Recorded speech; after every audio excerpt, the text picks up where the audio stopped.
So ICDs are very complex in how they work, and actually they're always processing information. So they're seeing, they're making decisions, and often they're acting upon it.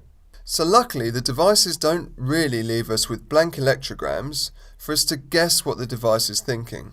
Devices actually supply us with markers and annotations that really help us understand the decision-making process. So here, in its most basic form, we can see a leadless ECG, so the device has generated an ECG using the can itself and the right ventricular lead. We can see some markers, some A-sensed events and V-sensed events, and then we can see our electrograms themselves, so our atrial electrogram and our ventricular electrogram. So in this basic example, we have an A-sensed event. That means that an atrial event has been sensed on the atrial lead, and again a V-sensed event, which corresponds to this ventricular depolarization, this ventricular event seen by the device. As we know, these devices also have pacemaker functionality, so you might see atrial pace markers or ventricular pace markers, and they again can be seen here as AP and VP. And again, these correspond to a atrial depolarization and a ventricular depolarization, which suggests we've got good A-pace, V-pace capture. So this device is dual chamber pacing quite nicely. And this can get very cluttered and apparently quite complicated. But don't worry. One thing the device does is keeps its markers separate from the electrograms so it doesn't become unclear what's going on. So let me take you through this example. And just to begin with, I want you to focus on the ventricular channel.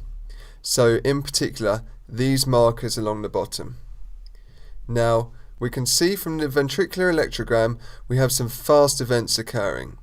And these are marked here as FS. This actually stands for fib sense. So the device is considering this a ventricular fibrillation event. We can see as well that the time between two events is very fast, 190 milliseconds, so it makes good sense.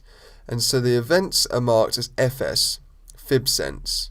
This continues until we get FD, which stands for fib detect. The device is now convinced that we have a ventricular arrhythmia of note, and it's decided to go ahead and prescribe defibrillation therapy. So it's going to defibrillate the arrhythmia.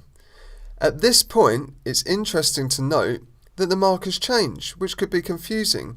But this is an anomaly of this particular manufacturer, that when the device starts to charge its capacitors ready to shock, that it changes how it labels the events, and it just drops them back to a V-sense event, even though it still knows that a dangerous arrhythmia is occurring.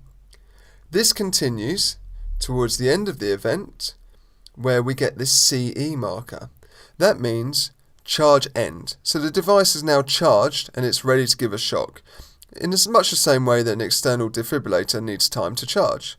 It has a quick look at the arrhythmia to make sure that it's still occurring, and we have 1 and 2 sensed events. It doesn't mark this one, but as soon as it's convinced, it delivers CD, charge delivered, and we can see that it also annotates the energy given, so 33.9 joules. Looking at the electrogram, it's good news. A normal rhythm has been returned. We can actually see an A-pace marker, and that's because maybe the rhythm's a little bit slow as a result of the heart having just been shocked.